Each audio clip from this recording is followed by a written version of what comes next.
God can't work through broke people.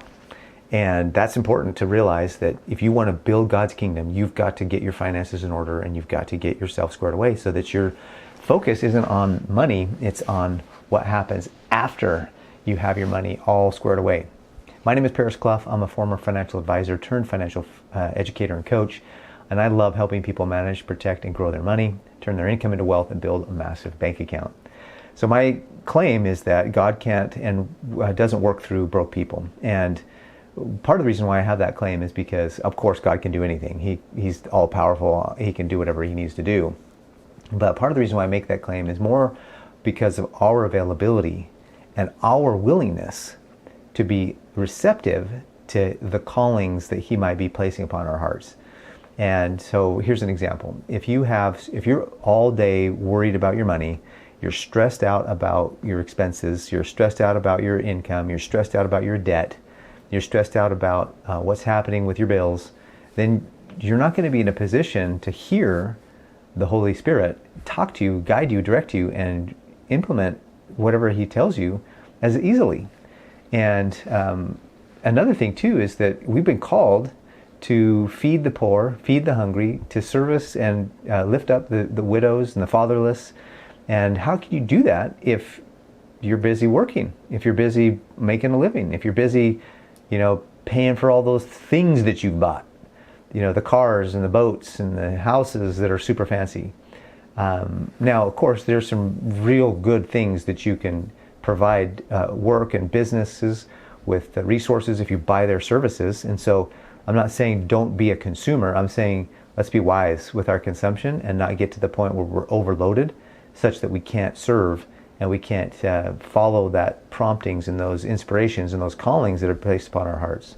So let me give you a story real quickly about an example of this. I had a leader of our church years ago when he was young tell a story about how when he was out proselyting, he was handing out pamphlets about, the church and God, and getting, just basically passing out pamphlets that people do. And he gave a pamphlet to this young child, and the little boy, I think it was a little boy, turns and looks at him and says, "Can I buy food with this?" And what a heart-wrenching question, realizing that this little boy would, although we all need God, we all need some Jesus in our life, and I do recommend that, and I highly believe that. It's just, he was so focused on his immediate temporal needs that he couldn't even imagine taking time, mental space, or mental bandwidth to even pursue religion or pursue a relationship with Christ.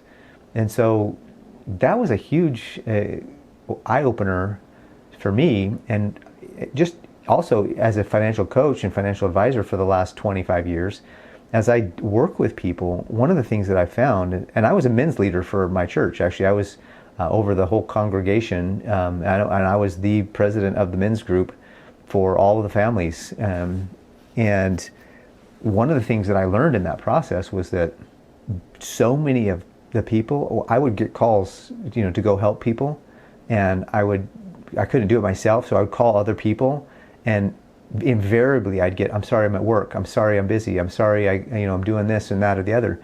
They were just too busy. They were too busy to come serve. They were too busy to come help, and at certain times of the day. Now, in the evening or on the weekends, sure, they were most of them were good men, did great things, and were available. But if there was an emergency midweek or middle of the day, they were highly unavailable. And that has a lot to do with their financial situation. A lot of guys don't have the time. They can't take the time off work because their money. They need the money. They need to pay the bills. If you're so stressed out about paying the bills and stressed out about fighting with your wife and fighting, the health concerns you might have because of the stress that you have, because the money situation isn't right, in my opinion, how are you going to have time to be in the scriptures? If you all day long you're working hard and you come home and you want to just veg out, you're not going to have time to really get in the scriptures. And there's a lot of guys that I know that are good men that believe, but just don't have any time to put into the effort to serve and to do work in the scriptures. So here's another example. Years ago, because I have a business that pays and I can have some time freedom and I have some flexibility and I keep I do pretty well with my finances. I was working in a congregation, and I was one of the men's leaders, again, as I said, and the bishop of that congregation calls me up and he says, "Hey, Paris, we have a family that has some needs right now." And it was the middle of the day. And I said, "Oh, good. Okay, I can go help right now." And I was able to go and help. And there was about a week period of time where every day I was gone doing for hours, helping this family who was in major distress get back on their feet and at least stop drowning. And because I was able to do that, I felt like I was able to serve God in a way that most other people aren't. And because I had gotten my finances in order and I had put my money together, I knew that I was somebody that that he could count on. One of the things that I realized is that if God needs you, he will call you, and if you're available, he will continue to use you. But if you're constantly telling God, "I'm too busy," or "I've got to pay the bills," or "I'm at work," or all these other excuses, pretty soon you're going to stop getting calls, so to speak.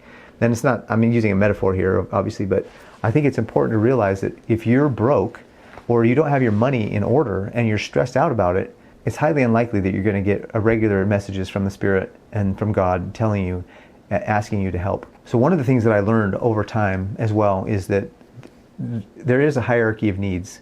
And when we have our temporal needs taken care of, when we have our shelter, we have food, we have clothing, we have all those things taken care of, then God can give us blessings, and he can ask us to serve others, and we can give from our abundance. But if we're constantly stressed because we're spending money on dumb things to keep up with the Joneses, and nobody cares about, you're buying the next boat and the next car, and you're buying all these things, that you may not be. Here's the thing: is to be broke doesn't mean that you don't have a good income. To be broke means that you don't have any abundance to give from because you're constantly stressed and strapped and constantly working. That's what broke means to me. So I hope this video makes sense. I hope that you recognize that it's important for you to be available so that God can call you and use you. If you've wondered why God hasn't called you to do anything recently, maybe that's because he knows you're busy and he knows that you're not going to answer the call because you're too stressed out about your money, you're too stressed out about work, or your mental bandwidth just can't take another thing because you're so frustrated with yourself and your family and your kids and the costs of things and the economy and the politics and everything else. If you're so focused on those kinds of things, he can't get a message through to you. So I highly recommend that you take time to build your finances, manage your finances effectively, get them in a good spot, and then he can call you. And probably you'll be able to hear it when he calls, and you'll be able to answer because your mind will be clearer and more open when that happens. If you missed the last video that I produced where I talk about how Americans are really behind the 8 ball when it comes to retirement, you're going to want to watch that next. Until the next time, make sure that you do what you need to do to get in a position so God can call you and you can hear him when he calls. Take care. Have a great day.